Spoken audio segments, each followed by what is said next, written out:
The city of crusaders, merchants and no-nonsense females. The center of arts, craftsmanship and tulip mania. Guess where we are? Welcome to Haarlem, and unless I'm gone with the wind, let's explore it.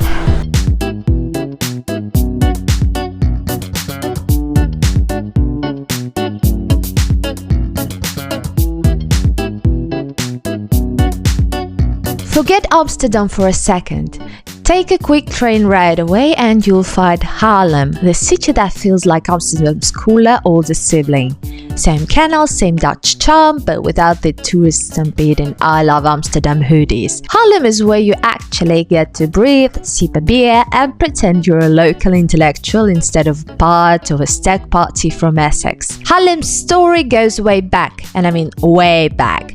Archaeologists found signs of settlements here from the Iron Age. By the time the Middle Ages rolled in, Haarlem was already flexing as a regional power.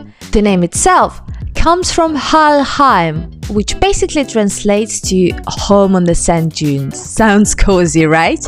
Except those dunes weren't about seaside vacations, they were about survival. The Dutch have been fighting water since forever and Haarlem was basically the front line. By the 10th century, Haarlem had already become a seat of counts. Haarlem got citarized in 1245, which meant they could hold markets, build walls and tax the hell out of anyone passing by. But of course, no medieval city would be complete without a disaster.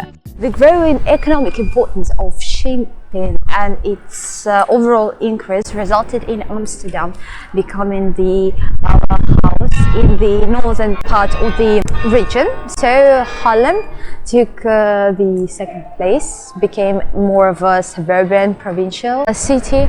However, some of the historians suppose that actually this fact helped the city to preserve its beauties and its various medieval monuments and buildings. What we can see nowadays is a lot, and still there used to be so much more before the siege and attacks by Spanish and French, and of course numerous fires which destroyed and changed the landscape of this place.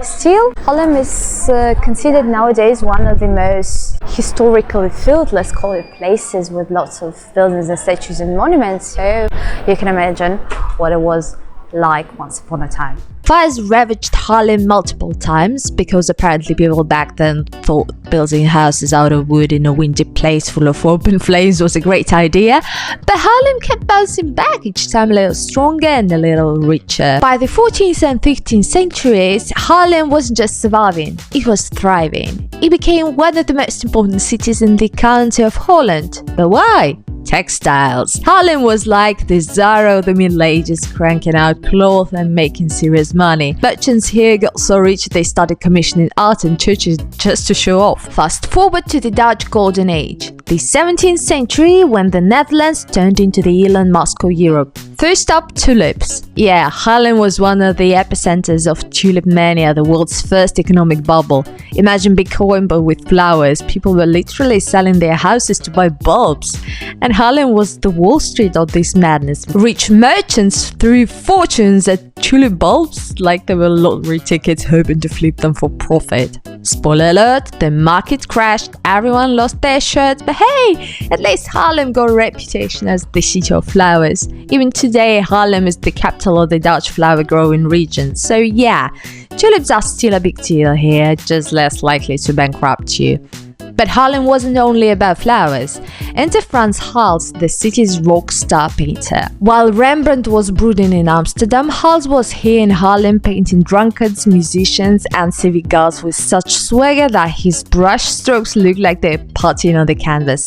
His style was loose, vibrant and very I had 3 beers before painting these. Today you can check out his work at the Frans Hals Museum, which is basically a love letter to the city's golden age vibe. Haarlem also thrived on brewing. At one point, the city had over 100 breweries. Imagine walking through town and every corner smells like hops and malt. The Golden Age also left Haarlem with stunning architecture.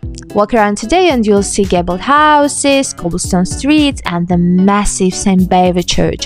This wasn't just a church, it was a flex. If Amsterdam feels like a music festival that never ends, Haarlem is more like the after party you actually enjoy. It's got all the Dutch charm without the chaos of bachelor parties dressed as Pikachu. So if you want to see a city where you can see beer, admire 17th century art, and laugh at the fact that once upon a time people bankrupted themselves over flowers, Haarlem is definitely for you. It actually feels like Amsterdam's smarter, sassier sibling. And who doesn't love this sibling with better stories? So if you enjoyed this little dive into Haarlem's past and present, please do me a favor. Smash that like button, subscribe to the channel.